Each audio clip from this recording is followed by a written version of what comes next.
Long before the war officially ended, long before surrender papers were signed and flags were lowered, something far more decisive had already occurred. The war had ended in the minds of those who were still fighting it. This moment did not arrive with explosions or announcements. It arrived quietly, through exhaustion, realization, and the slow understanding that no amount of sacrifice could change the outcome anymore. Morale does not collapse suddenly. It erodes. It wears down through repetition, through losses that no longer feel meaningful, and through victories that fail to inspire hope. Soldiers continued to march, factories continued to operate, and orders continued to circulate, but the emotional core that sustained these actions was gone. What remained was routine without belief. For those on the losing side, this realization was devastating precisely because it could not be shared openly. Admitting defeat, even internally, felt dangerous. So the realization spread silently. Conversations shortened. Humor disappeared. Risk-taking vanished. Survival replaced ambition. The war effort persisted not because people believed in victory, but because stopping felt more dangerous than continuing. American forces and their allies understood this psychological dimension deeply. Morale was not treated as an abstract concept, but as a measurable condition. Intelligence reports did not only track troop movements and production figures, they tracked exhaustion, hesitation, and declining initiative. These signals mattered because they revealed not what the enemy could do, but what he was still willing to do. As this willingness declined, the nature of resistance changed. Defenses became reactive rather than proactive. Decisions favored safety over opportunity. Commanders avoided bold moves, not because they lacked courage, but because courage without hope felt irrational. The war became an exercise in delay rather than achievement. This was the turning point that no counterattack could reverse. Once belief collapses, strength follows. Weapons remain, but the will to use them decisively fades. Coordination weakens. Trust erodes. And time, which once felt abundant, becomes an enemy. By the time these changes became visible from the outside, they were already irreversible. The war still appeared active, but it was hollow. The final outcome was no longer in question. Only its timing remained uncertain. This is the story of how wars truly end, not on paper but in the human mind. As morale continued to erode, its effects became visible in ways that statistics could never fully capture. The change was not marked by desertions en masse or open rebellion, but by a quiet shift in behavior. Soldiers followed orders, but without urgency. Officers issued commands, but with diminishing confidence that those commands could alter the larger reality. Effort was still present, but conviction was gone. And without conviction, even disciplined systems begin to drift. Fatigue played a central role in this transformation. Years of continuous pressure had stripped the war of any remaining sense of purpose. Losses no longer felt connected to progress. Sacrifice no longer promised reward. Each new demand felt heavier than the last. Not because it required more strength, but because it required belief that no longer existed. The body can endure hardship far longer than the mind can endure hopelessness. This exhaustion did not discriminate. It affected frontline soldiers and rear-line workers alike. In factories, productivity became mechanical rather than driven. In command rooms, decisions were delayed not out of caution, but out of uncertainty. People hesitated because they no longer trusted that any choice would lead to a meaningful outcome. When uncertainty replaces direction, momentum collapses. The most damaging aspect of this moral decline was its invisibility. From the outside, the war machine still appeared intact. Units remained deployed. Equipment was still produced. Orders were still transmitted. But beneath this surface activity lay a profound withdrawal of emotional investment. People were no longer fighting for victory. They were enduring for survival. American and Allied observers recognized these signs with increasing clarity. Morale was treated not as a vague sentiment, but as a strategic indicator. Reports began to note reduced initiative, slower response times, and an absence of improvisation. These were not isolated problems. They were symptoms of a deeper psychological failure. As morale weakened, risk tolerance vanished. Actions that once would have been considered necessary became unthinkable. Commanders chose caution even when caution offered no strategic benefit. Defensive positions hardened, but flexibility disappeared. The war effort began to favor preservation over progress, a fatal shift in any prolonged conflict. This environment also accelerated internal fragmentation. When belief fades, trust follows. Units began to operate more independently, coordination weakened, and communication suffered.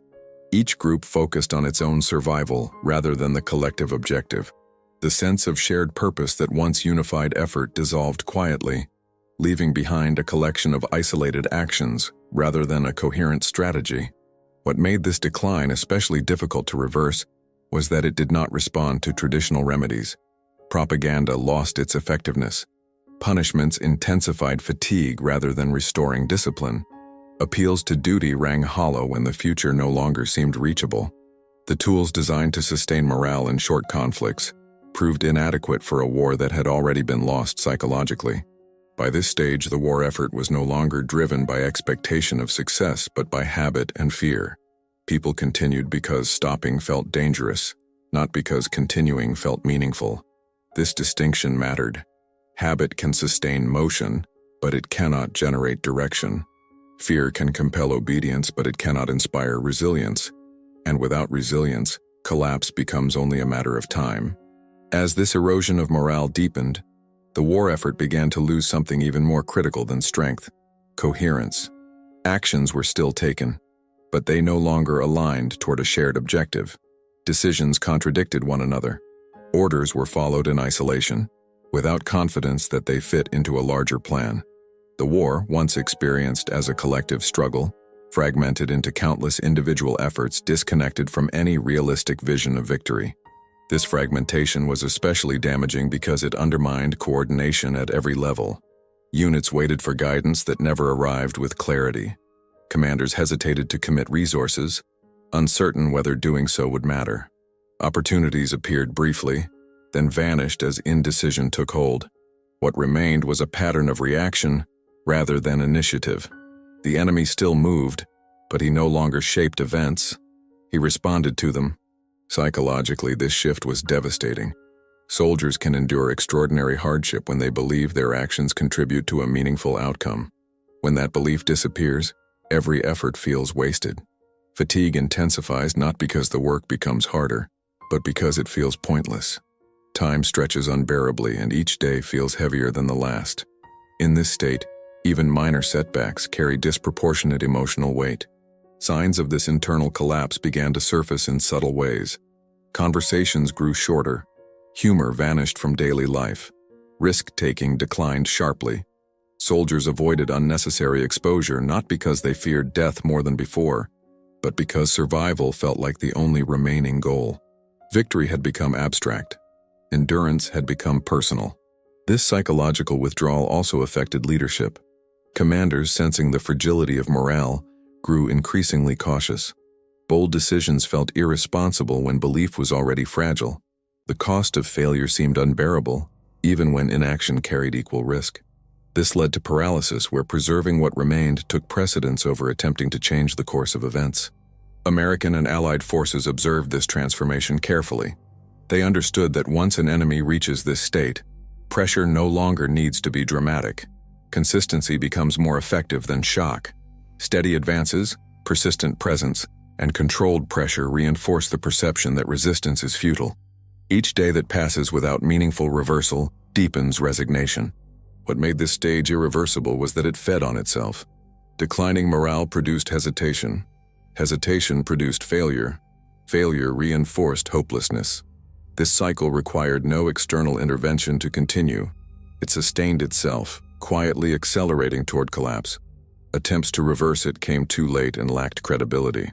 The war effort still consumed resources, still demanded sacrifice, but it no longer inspired belief. Soldiers and civilians alike began to imagine the end not as a victory, but as a release. Survival until the end replaced triumph at the end. When a population reaches this point, the outcome is no longer uncertain. The battlefield still existed. The violence continued. But beneath it, the war had already been decided. Not by superior firepower alone, but by the moment when the human capacity to believe in victory quietly disappeared. And once belief is gone, No amount of force can restore it in time. As belief continued to fade, the war effort entered a phase where even success lost its meaning. Small victories no longer inspired confidence. They were treated as temporary delays of an outcome already accepted. Each gain felt fragile, easily reversible, and insufficient to change the broader trajectory of the war. When success stops producing hope, it becomes indistinguishable from failure. This shift altered how people interpreted reality itself. Information was filtered through resignation rather than optimism. Reports emphasized losses more than gains. Rumors spread faster than facts. Negative expectations became self-fulfilling, shaping decisions before evidence could contradict them. In such an environment, even accurate intelligence struggled to restore confidence.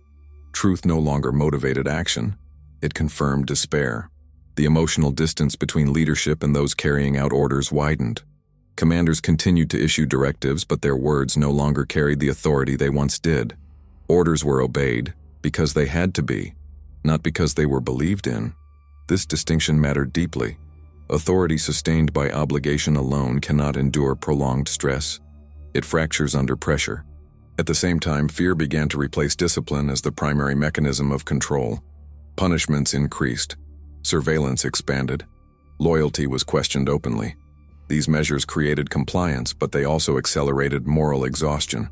Fear suppresses dissent temporarily, but it destroys initiative permanently. A system driven by fear can survive for a time, but it cannot recover momentum. This environment made adaptation nearly impossible. Change requires trust, experimentation, and the willingness to risk failure. In a climate of suspicion, failure became dangerous, and innovation disappeared. People avoided responsibility, choosing safety over effectiveness. Over time, the war effort became rigid, incapable of responding creatively to new challenges. American and Allied forces recognized the significance of this rigidity. Pressure did not need to be overwhelming. It needed to be constant. Each controlled advance, each successful operation, reinforced the perception that resistance was futile. The enemy was no longer fighting to win but to delay, and delay, while costly, offered no path to reversal. This stage marked a fundamental transformation. The war had shifted from a contest of competing strategies to a process of gradual acceptance.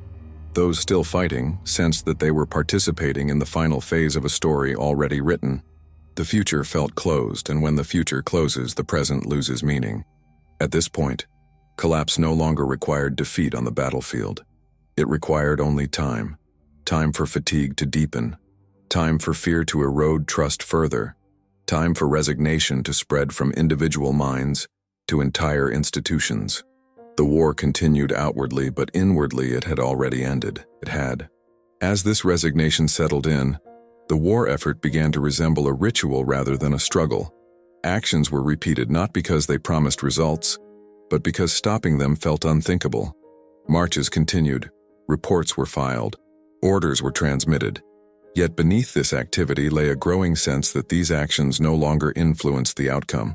The war had become something to endure, not something to shape. This transformation had profound consequences for decision-making. When people no longer believe their choices matter, they stop weighing options carefully. Decisions become mechanical, guided by habit rather than judgment. Initiative disappears because initiative implies responsibility, and responsibility implies belief in impact. In a system where impact feels impossible, responsibility becomes a burden to avoid. Fatigue intensified this dynamic. Physical exhaustion blurred into mental numbness. Days lost distinction. Time slowed. Each demand felt heavier, not because it required more effort, but because it offered no promise of meaning. In this state, even discipline weakened. People complied but without energy. They did what was required, but nothing more. The margin that once separated survival from effectiveness vanished. This emotional withdrawal was especially dangerous because it could not be countered by force. No order could compel belief. No punishment could restore hope. Attempts to do so only deepened alienation. When leadership demanded renewed sacrifice, those demands were met with silence rather than resistance. Silence was safer. Silence required less emotional investment. Silence signaled acceptance. The war effort also lost its ability to learn. Feedback loops broke down as problems went unreported and successes went unexamined. Mistakes repeated themselves because acknowledging them served no purpose. Improvement requires the expectation of progress. Without that expectation, stagnation becomes normal. The system continued to move, but it no longer evolved. American and Allied observers understood that this stage represented the final erosion of morale. Once a force reaches the point where endurance replaces ambition, recovery becomes nearly impossible within the time frame of war. Even dramatic changes in circumstance struggle to overcome the weight of accumulated exhaustion. Momentum once lost for too long cannot simply be reclaimed. This was reflected in how individuals began to imagine the end of the war. Victory was no longer envisioned. Survival until the end became the goal. For some, even survival felt uncertain. The future narrowed to the next day, then the next hour. Long-term thinking vanished. Strategy gave way to coping. In such an environment, collapse does not arrive as a shock. It arrives as relief. The end, when it comes, is not greeted with celebration or despair, but with quiet acknowledgement. The struggle had already ended internally. Formal conclusions merely caught up with reality. By this stage, the war was sustained by inertia alone. And inertia, while powerful, always runs out.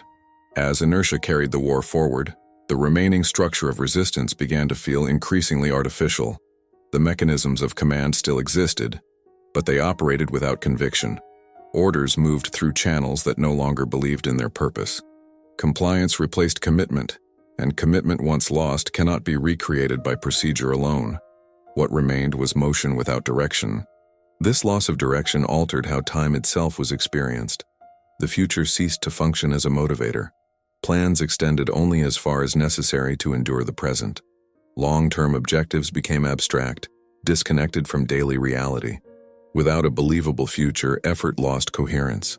People continued because stopping felt dangerous, not because continuing felt meaningful. At this stage, fear no longer functioned as an effective tool. It could enforce obedience, but it could not restore energy. Fear narrowed attention, suppressed communication, and encouraged isolation. Individuals focused on avoiding mistakes rather than achieving results. Innovation disappeared entirely.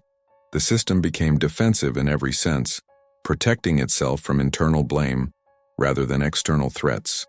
This defensive posture further weakened coordination. Units acted independently, minimizing exposure rather than seeking advantage. Communication slowed as people avoided drawing attention to themselves. Information flowed upward selectively, filtered to minimize risk. Leadership, increasingly isolated from reality, struggled to understand why initiatives failed repeatedly despite apparent compliance. American and Allied forces recognized that this isolation marked the final stage of moral collapse. At this point, pressure no longer needed to increase. Stability itself became the enemy's weakness. Each day of unchanged conditions reinforced resignation. The absence of dramatic defeat became irrelevant. The war effort no longer required destruction to end. It required only time. For those still trapped inside the system, the sense of inevitability became overwhelming. Resistance felt performative, maintained for appearances rather than belief. The idea of altering the outcome no longer entered consideration. People measured success in survival, not progress. The collective imagination that once sustained the war had collapsed entirely. This is the moment when wars truly end, long before formal surrender. The external conflict may continue, but the internal capacity to sustain it has vanished. What remains is a hollow continuity, impressive in form, but empty in substance. The war persists on paper, but not in spirit. Once a force reaches this stage, collapse becomes a process rather than an event. There is no single failure to point to, no decisive blow to identify. The end arrives quietly, through exhaustion and acceptance, as the system simply runs out of the belief required to continue. And when belief is gone, even the strongest structures eventually come to rest. By the time the war approached its formal conclusion, the collapse of morale had already done its work. What remained was not a force capable of shaping events, but an organization going through the final motions of a struggle it no longer believed in. The outcome was no longer debated. It was endured. The end did not arrive as a revelation. but as confirmation of something already understood. This is why the final days of the war often appear strangely muted in historical accounts. There is less drama, less resistance, less conviction, not because the danger has vanished, but because the will to confront it decisively has already been exhausted. People comply because they must, not because they believe. Effort continues because stopping feels unsafe, not because continuing feels purposeful. The decisive victory in this sense had already been achieved long before surrender was formalized. It was achieved when morale collapsed beyond repair, when belief disappeared from daily action, when the future ceased to motivate sacrifice. From that moment onward, the war existed only as a process of conclusion. American and Allied success in World War II cannot be understood solely through battles, technology, or numbers. It must also be understood through psychology, through the recognition that wars are sustained by belief as much as by material. By maintaining cohesion, purpose, and confidence, the Allies preserved the internal strength required to endure. By contrast, the enemy's internal collapse removed his ability to continue meaningfully, regardless of remaining resources. This contrast explains why the final phase of the war unfolded with such inevitability. The outcome did not require constant reinforcement. It required patience. Each day that passed without reversal deepened acceptance. Each controlled advance reinforced resignation. The war moved forward not toward victory for one side, but toward closure for the other. What history often records as the end of war is usually only its final expression. The true ending occurs earlier, in silence, when people stop believing that tomorrow can be different from today. That moment is rarely visible, but it is decisive. World War II demonstrated this truth with brutal clarity. The collapse of morale ended the war before the war officially ended. Documents and ceremonies followed. The human decision had already been made. This is how wars truly end, not with noise, but with the quiet disappearance of belief.